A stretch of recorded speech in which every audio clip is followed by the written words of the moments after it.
106.7 WJFK and broadcast live on the Fukerton.com.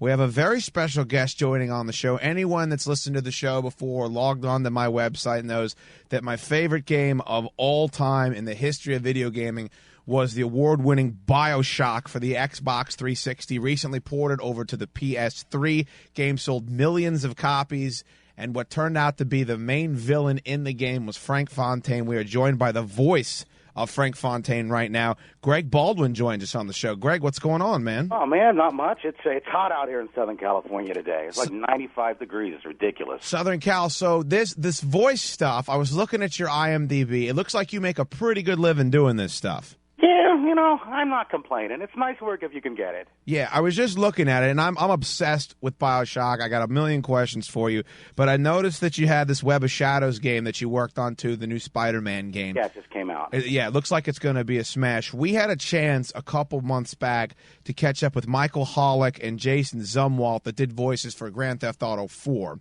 And as I'm sure you know, that sold, 500 bazillion copies. Absolutely. I should be in that game. Yeah, exactly. Well, Jason released a video on YouTube that Rockstar made him take down saying, look, we're pretty much the actors in this game, and we're not getting paid any royalties. It's making hundreds of millions of dollars. What was your – I don't want to get into your finances because that's your business, but Bioshock sold so many copies. Did you feel that as a voice actor in that movie that you got what you deserved from it? Because some other voice actors have had issues with that. It would be nice to get residuals off of video games, and I think that probably eventually we'll do that. It'll take a strike to do it. They tried to do that, I think, like 3 years ago, and the problem was only like 30% of all video games were signatory with the actors' unions. I think that number's gone up. As that number goes up, we'll have more clout and we can strike over it. But for right now, you get a session fee. Sometimes, if it's a complicated game, there'll be more than one session, and that's it. That's it. Let me ask you something. I look at your bio, and I see that you're involved in theater, and you're an actor. What made you make the step to doing voices? Because it seems to me that's something that a lot of people in Hollywood are getting into because it's good work. It is a good way to make a living. But you've been in some huge games, Rainbow Six. You've been in Fear, Bioshock. What was the first step in getting yourself involved in voiceovers? Well, it was a weird thing. My wife and I moved out here in 1987 from Houston, and it's an odd thing. That's what I always wanted to do. That was my goal. I wanted to be a voiceover actor. Most people come out here, they want to be in movies, they want to be in TV. I'm lazy. I wanted to do voices. Trust me, it's the best work. You get paid the same for an hour as you would 14 hours on a set. So I'm lazy.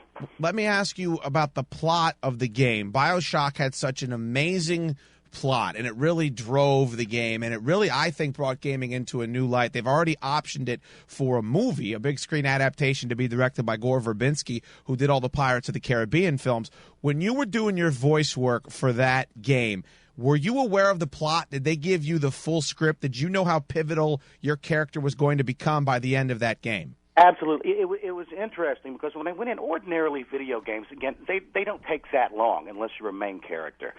So I was waiting for my sides. I was expecting, maybe 3-5 pages of copy. They brought in this gigantic script. Right. And I was probably in the booth probably for a good 6 hours that day. And, yeah, they completely walked me through it. They had some of the game up that they could show me.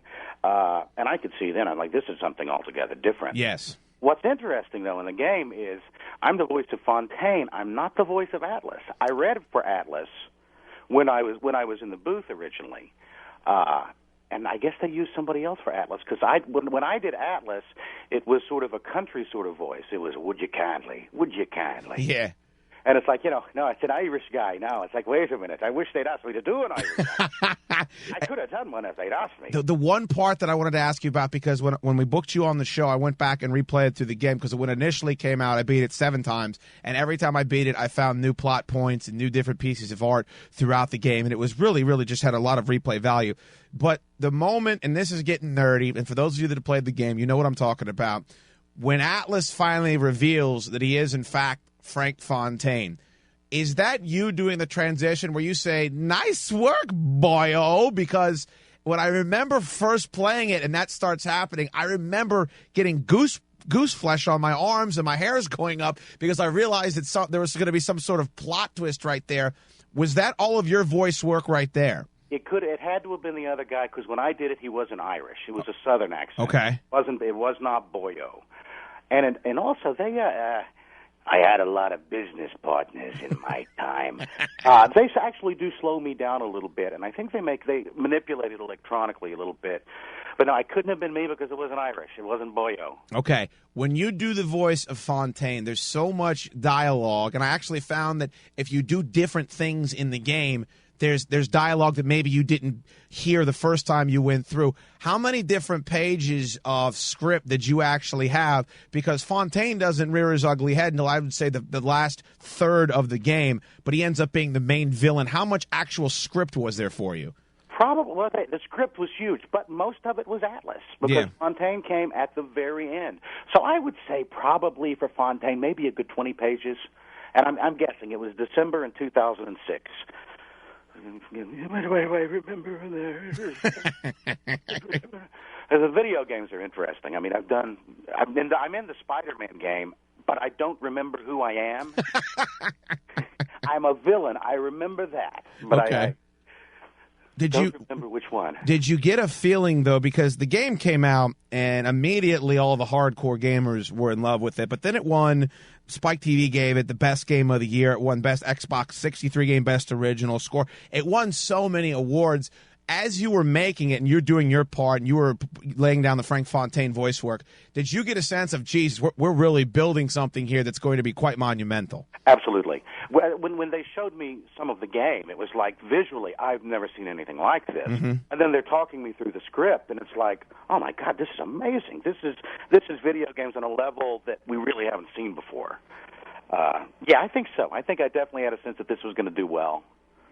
Did you feel any pressure? Because I was reading an article about the budget of that game, and it was huge. And what you're talking about here in video games and in your work is that you're dealing with games now that have budgets and expectations like blockbuster movies. Absolutely. So was there any more pressure on you during your readings and doing your work because you knew of what was involved?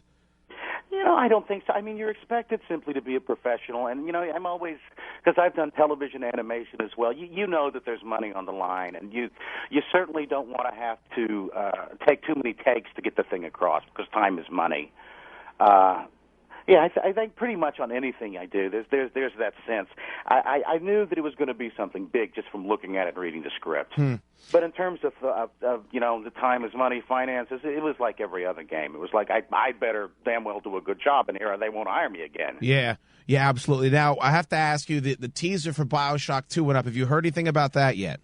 The only thing I've heard is what I read on the wiki. I said I noticed that it was going to be out in December of 2009. Yeah, exactly. And they had a teaser trailer go up, which led you to believe that the City of Rapture survives. I assume you would be willing, if they wanted to do a reprisal of Fontaine, to bring that back. Oh, you know it. Yeah. You know it. Absolutely. Do you get people trying to get you to do, like, answering machines and things like that? Because I know I would love for that to happen. Sometimes I got a 14-year-old son. And, man, his friends just think I'm the coolest thing in the world. and it saved my son all this money in therapy later in life because he's actually got to kill his old man.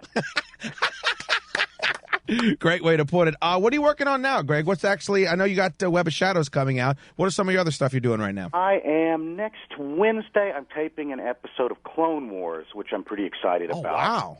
I'm going to be an elderly Jedi. Oh, very cool. But, it's very cool to be a Jedi. Do you know which one? Because I'm a bit of a nerd. I probably would be familiar. You know what? I can't think of the name. I'd have to go back and look at the side. I remember that the direction was they wanted it to sound like a cross between Alfred Hitchcock and a turtle. That sounds pretty good.